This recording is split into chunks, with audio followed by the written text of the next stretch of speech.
আলাইকুম, কি অবস্থা সবার, কেমন আছেন সবাই? আশা করছি সকলেই ভালো আছেন। আলহামদুলিল্লাহ, আপনাদের সকলের দোয়া এবং ভালোবাসায় আমরাও ভালো আছি।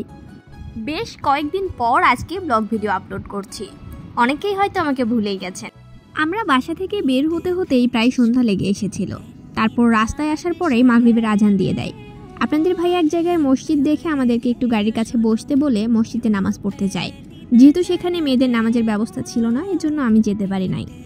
তারপর ছোট ছেলেটা দেখছি ঘুমিয়ে যাচ্ছিল।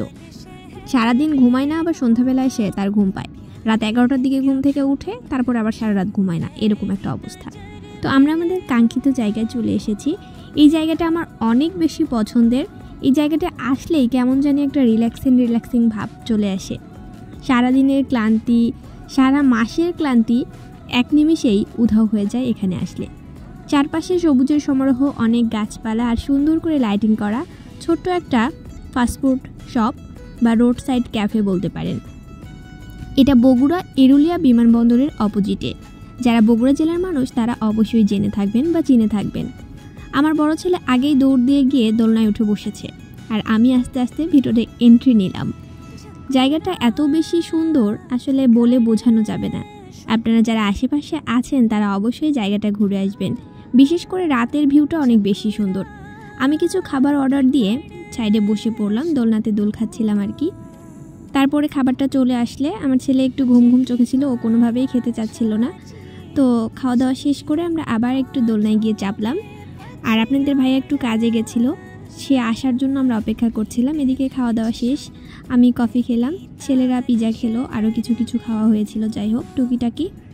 তারপরে আমরা বসেছিলাম, ছেলেরা খুনসুটি করছিল, দৌড়াদৌড়ি করছিল, এইভাবে চলছিল কিছুক্ষণ। এরই মধ্যে আপনাদের ভাইয়াকে আমি বারবার কল করছিলাম যে সে আসতে আরও কতক্ষণ।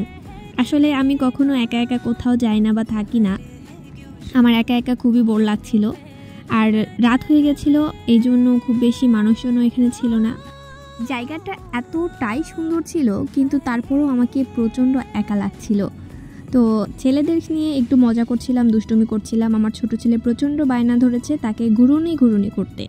অনেকেই বুঝতে পারেননি যে এই ঘুরুনিটা আসলে কি। একটু পরেই দেখতে পাবেন আসলে ঘুরুনিটা কি। ছেলেকে ঘুরুনি করতে গিয়ে নিজের মাথাটাই ঘুরে গিয়েছিল। যাই হোক, অনেকদিন পরে ঘুরুনি করার জন্য আমার মাথাটা ঘুরপাক খাওয়া শুরু করে দিয়েছে।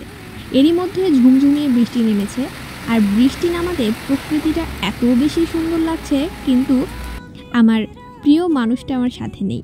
এই মুহূর্তে তাকে আমার পাশে খুব দরকার ছিল বৃষ্টিটা উপভোগ করার জন্য।